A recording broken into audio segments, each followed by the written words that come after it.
Welcome to the Lean Blog Podcast. Visit our website at www.leanblog.org. Now, here's your host, Mark Graban. Hi, this is Mark Graban. Welcome to episode 282 of the podcast for May 18th, 2017. My guests today are two continuous improvement leaders from the Cleveland Clinic. They are Dr. Lisa Yerian and Nate Hurle. Lisa is the medical director of continuous improvement, and Nate is the senior director of continuous improvement. And they work together very closely in their efforts to drive improvement at the clinic. In today's episode, we talk about a number of topics, including the Cleveland Clinic Improvement Model, which I've blogged about previously, how the program is structured, what a culture of continuous improvement means to them and the clinic staff, how to get others to accept lean and CI methods, and some of the challenges they're facing in their work. So you can find links to their Twitter and LinkedIn profiles, as well as some of my past posts by going to leanblog.org/282. I also wanted to mention that Lisa is presenting next week at the 8th Annual Patient Experience Conference. It's the Empathy and Innovation Summit. It's taking place May 22nd through 24th at the Cleveland Convention Center. It's short notice, but I hope you can join them. Again, you can find a link to that event on the blog post, or you can go to empathyandinnovation.com. So again, we are joined today by Nate Hurle and Dr. Lisa Yerian. We have of course, a physician, and Lisa. We have Nate, who is an industrial engineer. So to start off, if you can introduce yourselves, a little bit about your professional background and how it was that you got introduced to lean and continuous improvement. Nate, we'll start with you. Thanks, Mark. So I'm an industrial engineer, and I've been working at the Cleveland Clinic now for 10 years. Prior to that was at Kodak. So really, this is a space that I found interest in when I was in school, studying industrial engineering and kind of figuring out what area of specialty I wanted to focus on. And while I was at Kodak, I had a great chance to learn from a lot of smart people there, including Shingijutsu, who came in and helped with their transformation. So a lot of hands-on practical experience in the various business units there, including some time overseas at a new plant that we had opened. Well, part of why I really like it and why I put my time and energy behind this is it has an opportunity to make a very significant impact. So we work with thousands of caregivers who touch our patients every day, and the more we can do to improve the way that they deliver care, as they eliminate waste inside their own process, it has a very direct effect on the patients that we take care of, and also has a very direct effect on our caregivers who really, we find, get more enjoyment out of their work. Yeah, and one of those caregivers, Lisa, if you can kind of introduce yourself. I'm sure you had a very different path to lean and continuous improvement.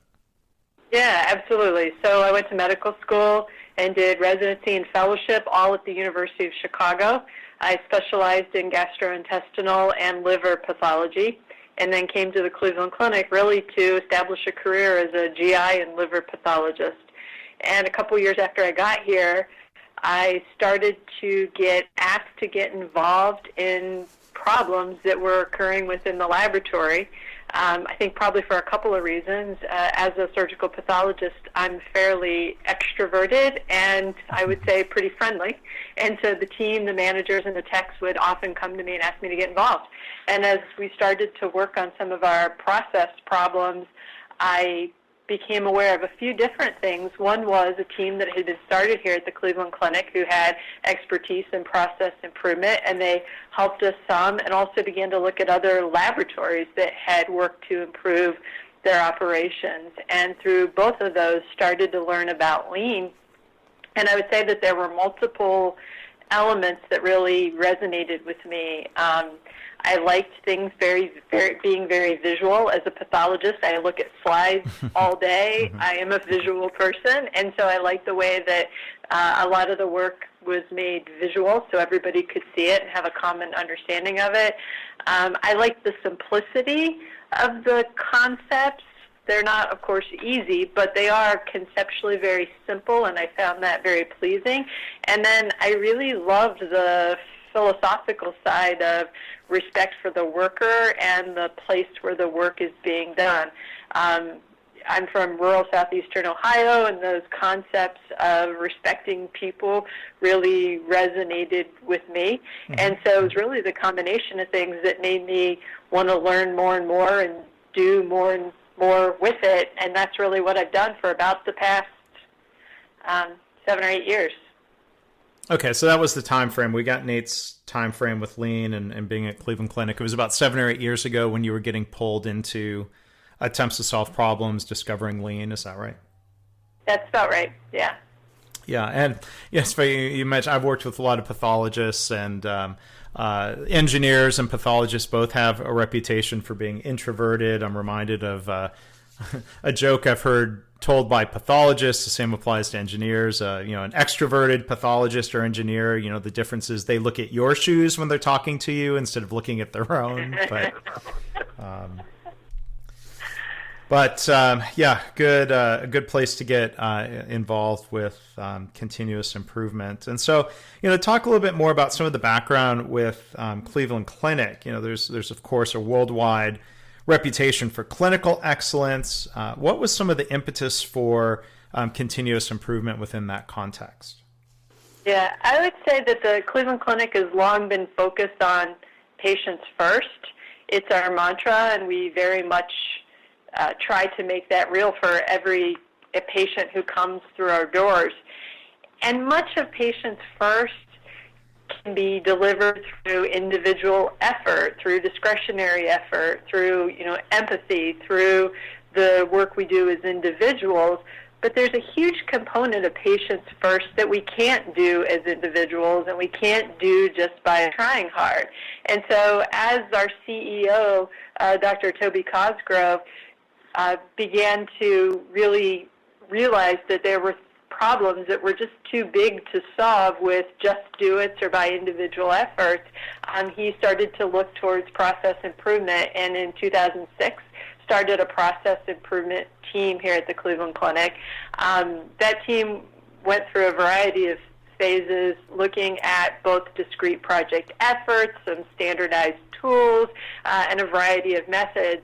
And then ultimately in 2013, we really started to realize that if we wanted to fundamentally change healthcare, change the way we deliver it, we had to engage every single caregiver in improvement work. And that was really the only way that we saw to make it big enough and impactful enough to truly deliver the kind of care we wanted to. And that got us on our lean cultural transformation journey. Mm-hmm.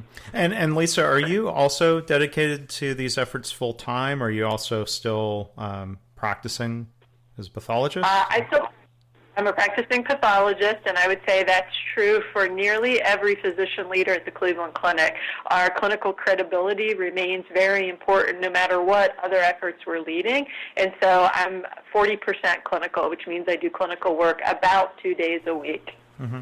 And Nate, could you comment a little bit on this idea of patients first and not just asking individuals to try harder or be more careful? What was your impression of that, even though you've been there 10 years now, coming in as an outsider to healthcare? What are some of your thoughts there? Yeah, so when I first came into healthcare, the parts that were really clear is the connection to our customer, our patients. Right? We get to see it every day. It's a fantastic motivator for people. And what we really started to see, though, was this common trend of it was really hard to see the work, in part because the value that gets transformed sometimes is inside the human body, so it's hard to see that. Other times it's over a period of months where they come in, for an hour here, an hour there, but it's something that is occurring over months.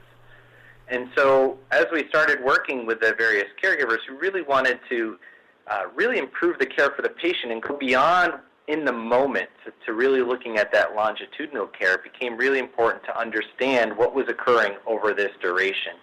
And as we started to make that visual and help them see the delays that were occurring, the points where patients were waiting for new information, that really started to, I'd say, shift how we viewed our work and started to see it more as a process, which is a big shift inside healthcare.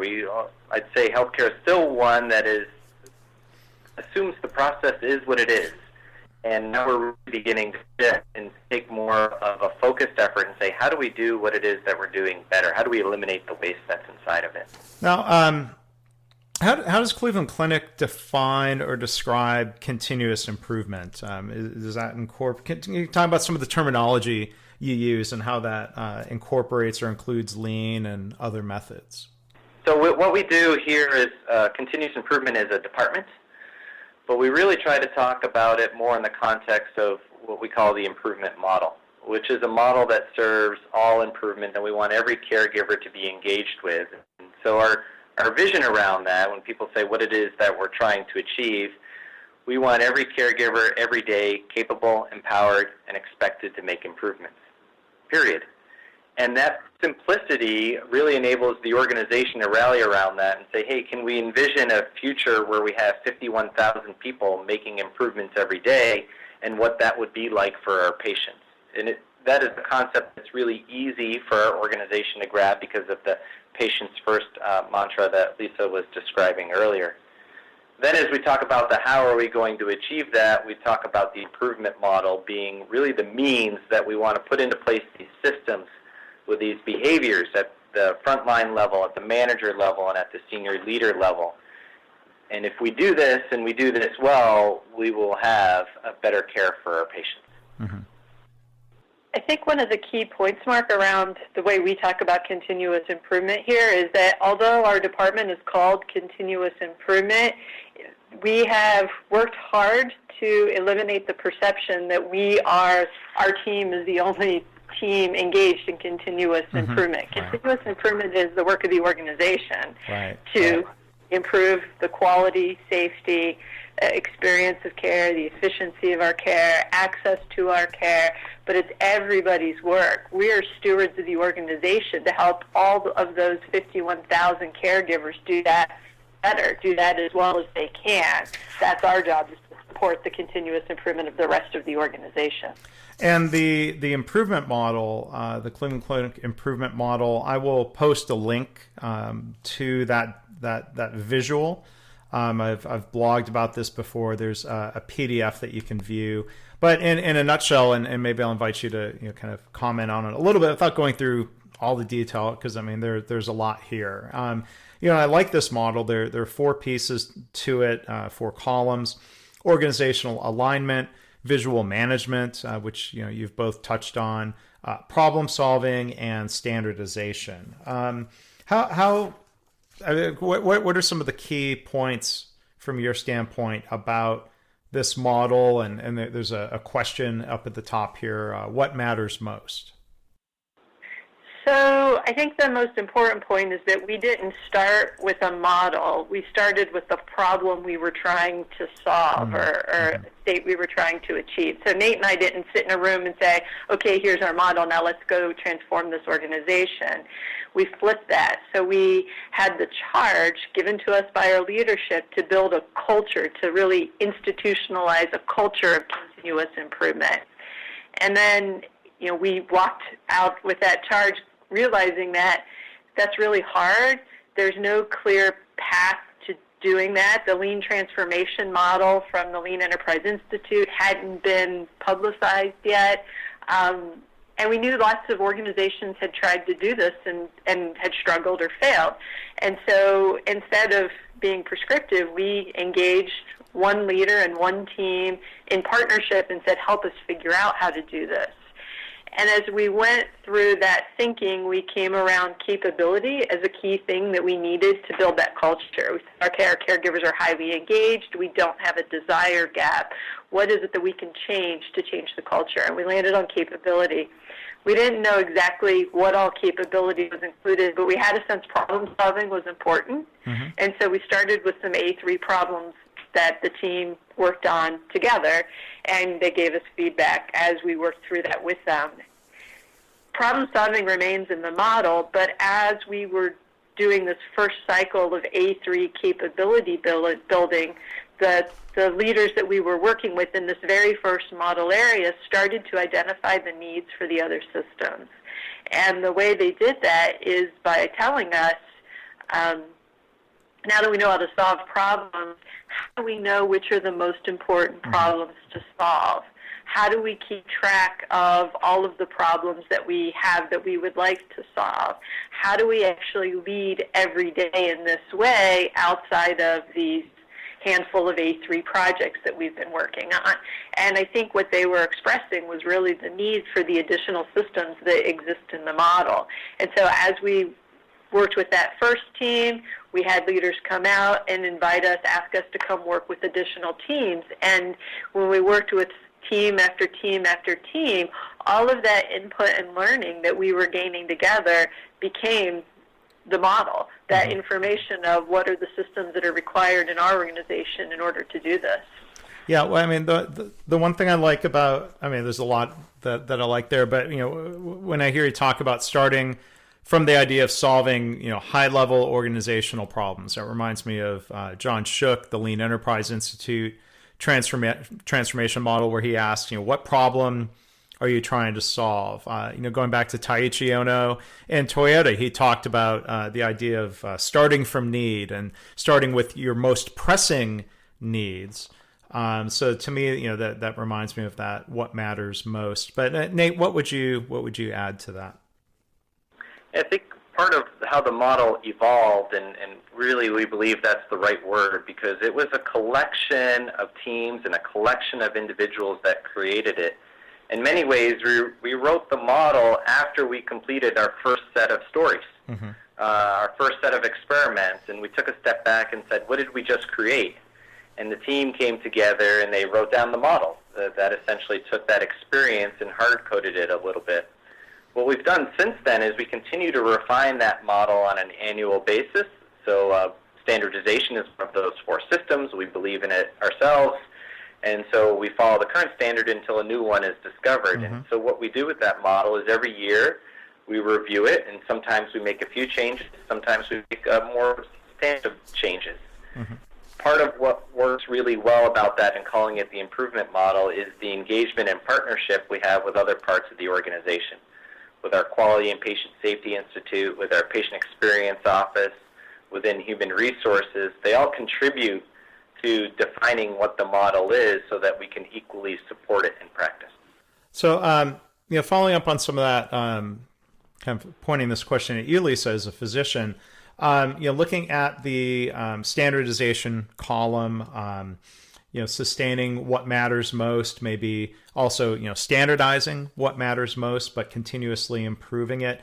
What sort of discussions have you had with physicians around this notion of you know, kind of working to find the right level of standardization? How has that discussion gone? Maybe you can't generalize, but what are some examples of that discussion with clinicians? Yeah, I think that discussion has gone very well in our organization. So I'll tell you that my observation is it's hard to lead here with standardization, right? It's hard to go after standardization first because, I don't know, I don't think people really they don't start by experiencing lack of standardization as a problem.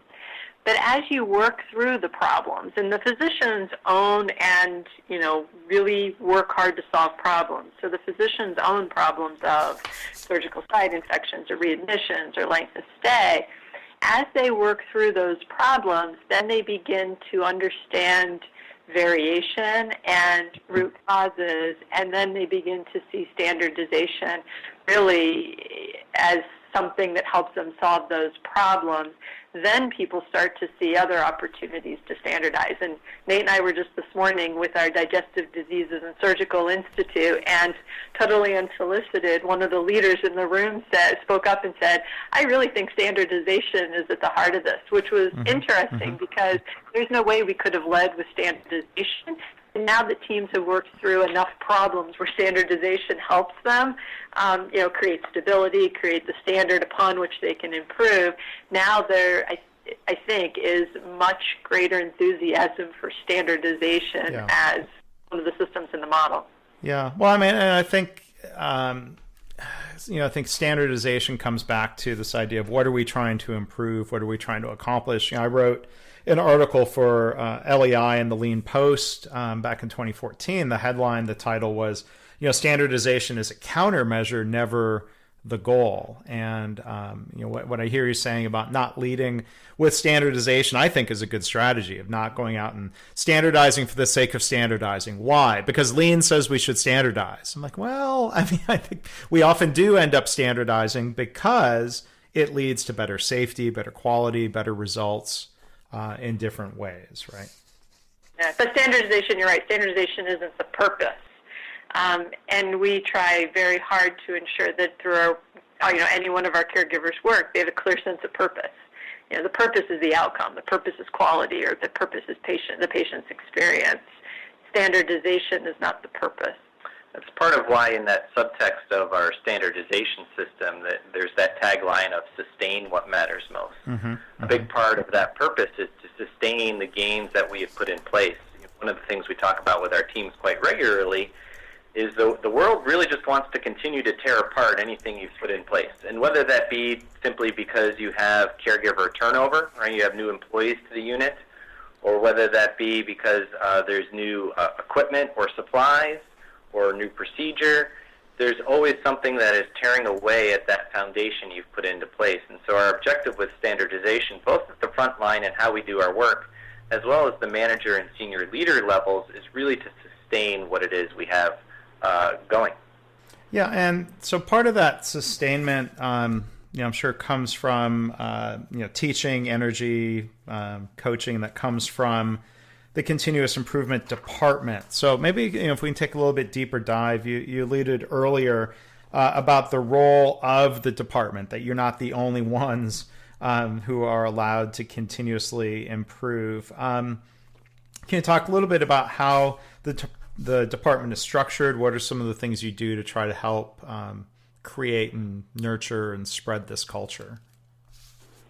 Yeah, so it's very thoughtful. We really work hard with the organization to identify specifically where it is that we want to build this culture. And so we're working systemically across the organization, both at our main campus, which has about 20,000 employees, as well as our regional hospitals and family health centers. And so we identify those early on with our senior leaders, so our executive chief nursing officer, hospital president, the individual that oversees all of our regional operations.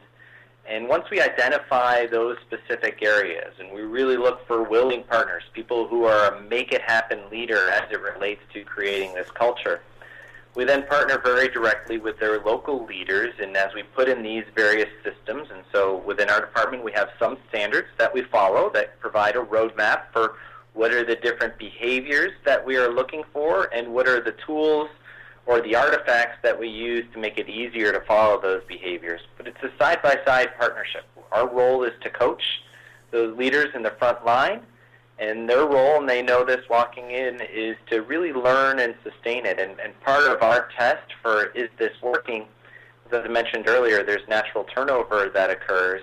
Does this die? Does it require us to go back and hold on to it? Or does it sustain on its own? And what we've seen over and over again is because you have the whole community supporting it, you have all the front line, you have the managers, that it's sustaining because they are teaching each other. When a new person comes in, it's not our team that is going back and teaching people how we do this work. It is their own local team. And I think, Mark, one of the things that we've done with the model areas that's helped our ability to step away and keep going is setting very clearly the expectation at the front end that we are leaving, and they are expected to be able to carry this forward and continue to lead improvement and build capability across their team to lead improvement, to solve problems, etc. I think creating that expectation up front makes people engage and learn in a very different way. And I look at my own experience training residents, fellows, medical students. You can really see a difference between those who don't seem to realize that someday they're going to have to do this on their own, and those who are very close to needing to be able to do this on their own. Those who have the expectation that they're going to need to turn around and do this themselves and teach it themselves tomorrow, engage and learn in a very different way. And that's what we were working towards. One of the items we talked about earlier was this idea of empowering the front line to make improvements. And the same goes true with the managers, empowering them to lead. we firmly believe it needs to start with capability. And so part of the feedback that we've been receiving from nurse leaders, as an example, is how it's really developed their nurse managers in a very different way. It's created a different set of leader capabilities and behaviors, and I would say we are an organization that historically relied on our leaders to really drive all of the improvement that would happen. And so obviously that becomes a bottleneck in terms of capacity, and we recognize it's not always the best solutions because they're not always the closest to the work. And so this has really freed the nurse managers, nurse directors to lead in a different way that engages their team in improvement. Can you share an example or a story, either one of you or both of you, of a situation where you were coaching a leader in a department to try to help them sort of adopt this different style of managing and leading, if you will? Yeah, there's a lot of stories to tell. Part of where we get a lot of excitement is actually the stories that happen when we're not there. And so it's through that initial capability build, so if we're working beside a nurse manager and a team, and maybe for the first time we're talking about a fishbone diagram, or we're talking about how to create a Pareto as it relates to the causes of a particular defect. Naturally, because we're there side by side, that tends to work pretty well. The great parts of the story and where our team really gets excited is when they go back maybe a few days later and the nurse manager says, hey, let me show you this fishbone I just created on a different problem. Let me show you this process map we just worked on yesterday. And those are the organic. That's how we know that it is it's a worthwhile activity for them because they're reapplying it. And two is it's really our indicator for that capability being transferred. We hear those stories quite regularly, and those are the ones that excite us. Those are the ones that really point to, hey, this is working. Yeah, and that's a good sign when there is improvement work happening, that says tongue-in-cheek, without your permission, right? I mean, it's happening. That's a really good sign. Yeah, I think it was, I heard this from you before, Mark, where someone had asked you, how do you know if improvement is really part of the culture? And it's really when you can't separate it, right? When you can say, we do improvement from 2 to 3 o'clock on Thursdays, right? It's not really part of the culture yet. Once it becomes hard to separate, it becomes a part of the fabric, and that's where we're headed. Yeah. We've had examples of teams that we've gone back to visit 6 months, a year, or more after we, quote-unquote, finished our engagement with them as a model area, where they've pulled out their latest A3 results and shown it to us, and they've done work, or they've continued to solve problems and created, more and more leader standard work or standard work for their own frontline work without us even being involved. And that's probably one of the more rewarding things that we get to see when we go out and spend time with our team. Share the hemolysis example? Yeah. This is a great example. We had worked with the outpatient phlebotomy teams.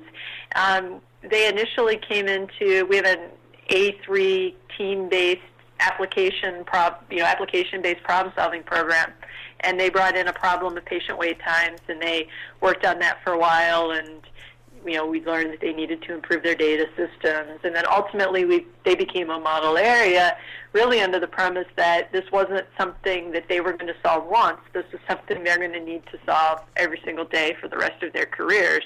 How long are our patients waiting? How do we meet the demand? So we worked with them for several months, and they drastically improved their patient wait times. So they had a 15-minute target. They went from about 60% of the time to over 95% of the time hitting that target. And they implemented visual management, some problem-solving systems, some standard work, etc.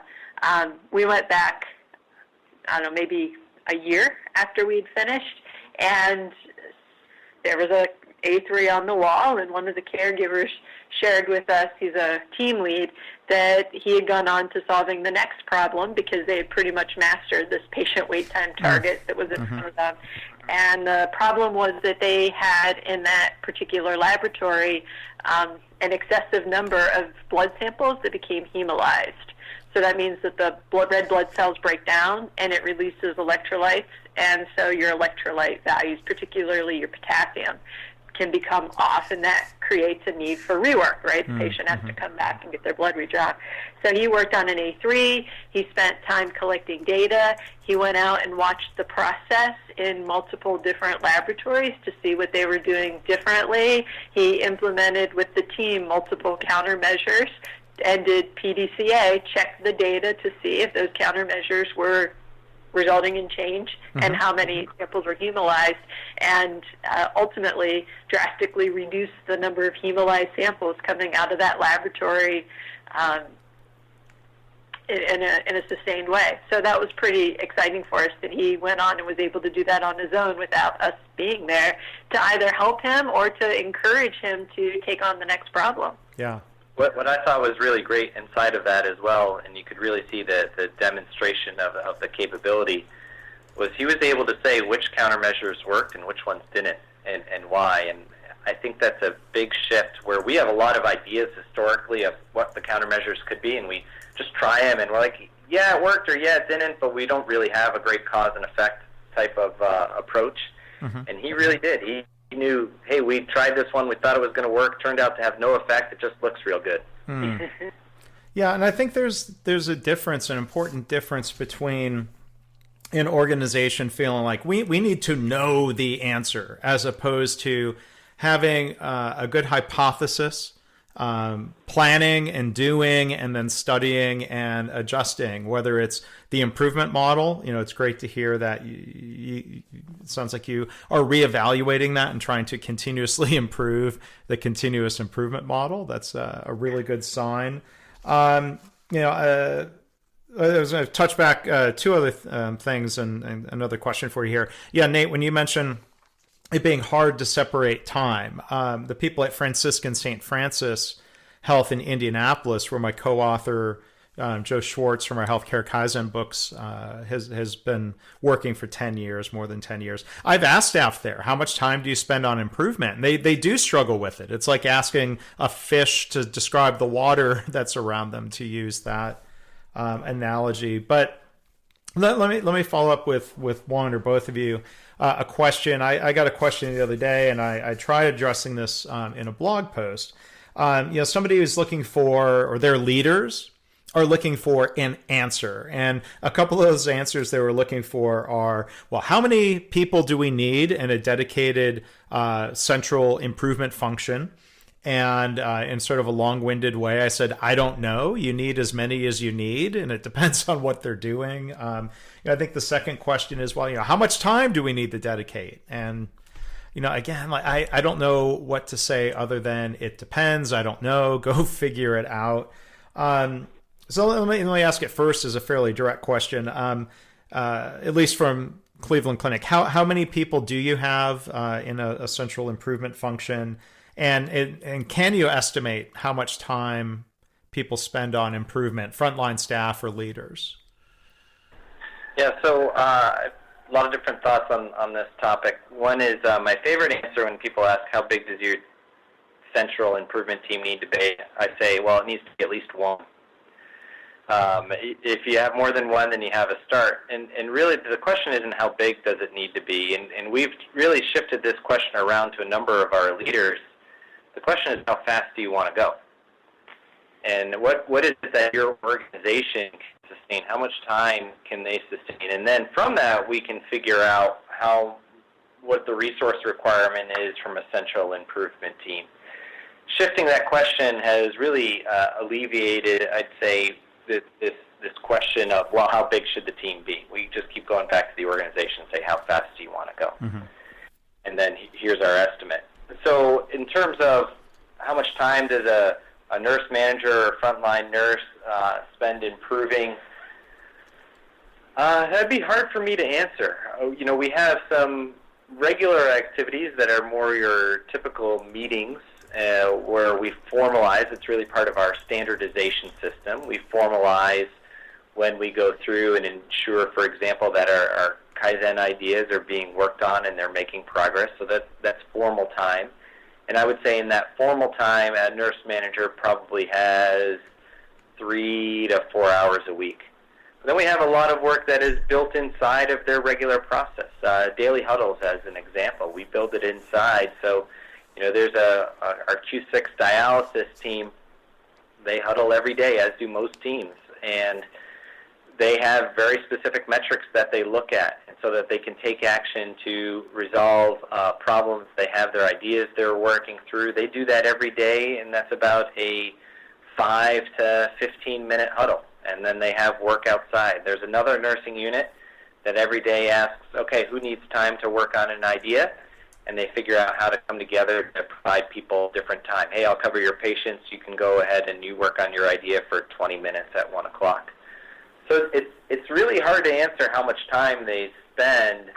I'd say that we have some specific activities, whereas general education, that is easy to answer at the beginning. I would also say that if the leader or manager doesn't want to spend time on a consistent basis, it's simply not going to work. So if somebody said to us, we want you guys to come out and help us build a model area, but they, as a leader or manager, weren't interested or able to commit time to it, we wouldn't commit time to it either, because if they're not going to spend time on it, it's clearly not a priority and not going to work. So there's got to be something. There's no magic number, though. I think it's, as Nate said, it's a question of how fast do they want to go. I said the same thing in my post, and in my initial response, I turned it into a blog post. Those exact words. There is no magic number, and hopefully not having a magic number doesn't prevent their progress. But I think they need to start somewhere, and if the number is X, you're probably not going to go from 0 to X immediately. There's probably going to be some small tests of change, and you're going to be figuring out what these people do, what their role is, how time consuming it is. I think a lot of this needs to be figured out over time. I think it's a spot too where we actually see the amount of time they spend grow, but it is for them to accomplish their work and their goals, so it doesn't feel like it's growing.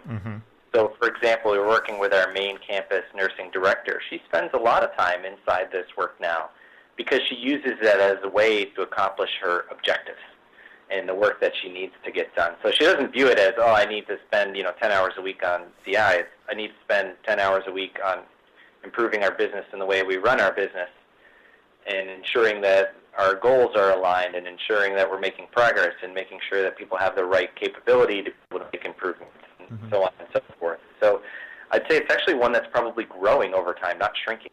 Lisa, can you maybe take a first stab at kind of explaining your role, Nate's role within the continuous improvement realm there at Cleveland Clinic? Yeah, so I'm the medical director, and Nate is the senior director. We have a common leadership model across many, many leadership roles at the Cleveland Clinic of having a physician and an administrative lead partnered. So I, as the medical director, have a lot of interface with our executive leaders. I'm a member of our board of governors. I do a lot of interfacing with other physicians and of course, our CEO and our chief of staff are physician leaders. I'm also heavily involved in setting the vision and the strategy and ensuring that we're building and fostering a culture of improvement within our CI department. Nate's role is to make sure that all of the work gets done in an effective way. So Nate handles really all of the administrative tasks. He handles all of the HR functions for the team. He helps build effective systems for us to understand our work, to manage our work, that we're making progress. If there are problems, he makes sure that they are made visible in our work and accomplishing them.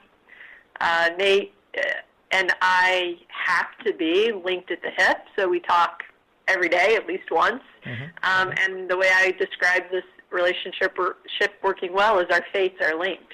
So I think it has to be clear that, and I think that's very much true, I'm not going to succeed at Nate's expense, and Nate's not going to succeed at my expense. I think we both share this common vision of a Cleveland Clinic that fosters culture of improvement, and we both do what we can, I would say, and in some ways just catch as catch can to make that happen. Yeah, there are a couple other points I'd add, Mark. Lisa's fantastic in interacting at our senior and executive levels, and so a lot of times she's in the middle of opening doors, new spaces that we can go work in. She also does a great job of regularly going to Gemba and see the work, and therefore she can communicate firsthand those experiences. It's not a communication that is, hey, here are the numbers and the stats I was given. It's a communication of here are the stories I've seen and observed myself. My responsibility is really to make sure that work is done well. So ultimately, if our team and how our team is both structured and our team's capability, that is my responsibility, and that's a big part of that is going to Gemba and working with the team. We have a great group of people. They have a very diverse background. A lot of them came from outside healthcare, different organizations, different industries, and so part of what's fun is we collectively own this. This isn't Lisa's, this isn't Nate's, not ours. It's really something that is owned by the whole team, and all the work is really done by them. Our job is to support them and remove some barriers for them, but they do the heavy lifting. They're the ones that are in the middle of transforming the work with the front line and with the managers, and are just doing wonderful, wonderful work. And I think one of the things that we've found is that just as Nate and I find this work to be fun and rewarding, which hopefully has come across in knowing us in our comments, our team also finds this work highly rewarding. They're very engaged and excited. They love it when, a caregiver, a manager gets something and starts to think differently about the work or about problems. So they really enjoy it. And that's, I would say, a transition from when we first started to talk about culture of improvement, where the conversation incited some anxiety and concerns among our team. I think our team has come a long way in really engaging the organization in a very different way and really enjoying the fact that we have the opportunity to do that. Hey, part of our role is a little bit of a newspaper reporter. What I mean by that is they're not really our stories. They're our nurse manager's stories. They're the leader in our finance division. It's their stories.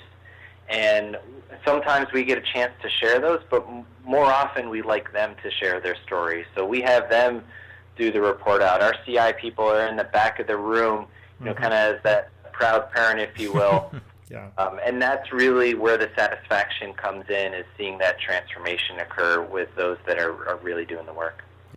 So as we wrap up here, one other question just wanted to ask, as you look ahead here into the coming months or the rest of 2017, I mean, what matters most right now? What are some of your most pressing needs that you're working on individually or with the people you're coaching? Lisa? So we have laid out a commitment to the organization to engage every caregiver in a culture of improvement over the next 5 years. So there are about 51,000 caregivers, so that's about 10,000 caregivers per year. So we're working towards a 10,000 target by the end of this year. And what that means is a lot of things. It means us having 10,000 caregivers in front of us who want to build this culture. It means us being as efficient and as effective as we can be to deliver a quality transformation experience for these caregivers. So really a lot of our work is improving the way we do our work to ensure that we are helping the organization in the best possible way build that culture. Yeah, the element I would add to that is our model, the strongest part of our model is our problem-solving system, and part of, as we're working to spread this 10,000 to this 10,000, we're also really working to improve the organizational alignment and visual management systems. We believe that is really a next piece for us, and so we're running these experiments side by side, which some days makes it a little confusing, where we're trying to add more to what a model area is by creating clearer organizational alignment, while at the same time trying to spread this to 10,000. And so those experiments are fun. We've made a lot of progress in the first 4 months of this year. I go out every week to see our different work. Probably almost every day I'm out at least seeing someone's work and what they're working on. And our team's just doing a wonderful job. Right now it is very much an experiment stage, and we'll be looking to standardize on that later in the year. But we didn't want to stifle the innovation and the creativity early on. We really wanted to test a bunch of different ways and figure out what the best way to do this is. That's great. Final question here. I want to talk Twitter for a minute. You've both been active on Twitter and sharing a lot of photos and examples that you and your colleagues are involved in. At Lisa Yerian, MD. Lisa, could you first maybe share some thoughts about being involved in social media? How have you found that sharing and transparency to hopefully be helpful?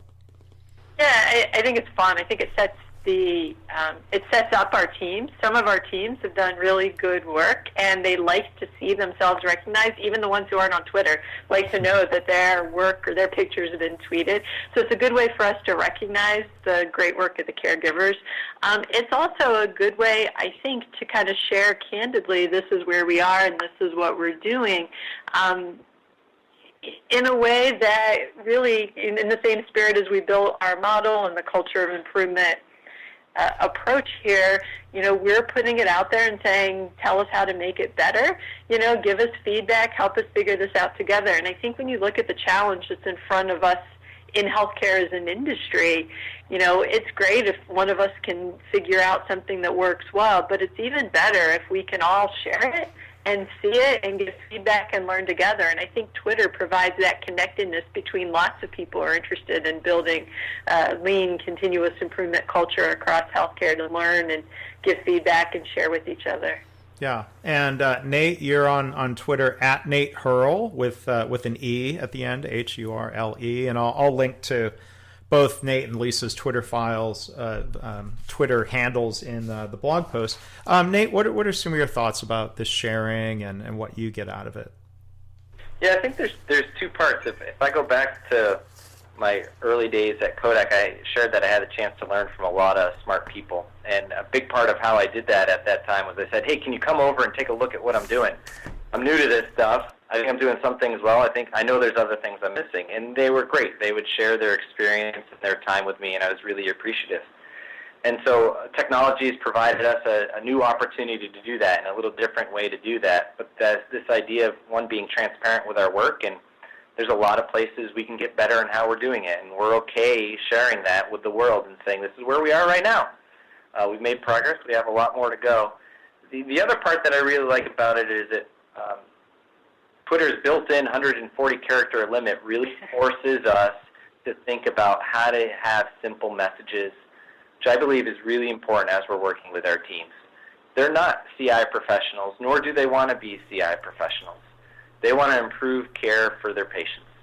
And that's ultimately our job, is to provide them systems and knowledge and skills where that they can do that more effectively. And this really forces our messaging to be very clear. Well, that's great. And I encourage people to follow you and take a look at what you're doing there. One other thing I know you wanted to mention, you're involved in, Lisa, you'll be speaking at Cleveland Clinic's Patient Experience Summit coming up in later May. Could you sort of just give a quick overview of that event? Yeah, so it was, I think, the first patient experience-centered conference. It was started several years ago, and it's grown to have hundreds of attendees from many countries across the world. It's patient experience focused, and the message that I'll be sharing is how continuous improvement is better not only for patients but also for caregivers. And so we'll be sharing some examples of how our teams have improved the experience of patients and what that's really meant for them as caregivers, and how that affects how they engage with each other and engage with patients going forward.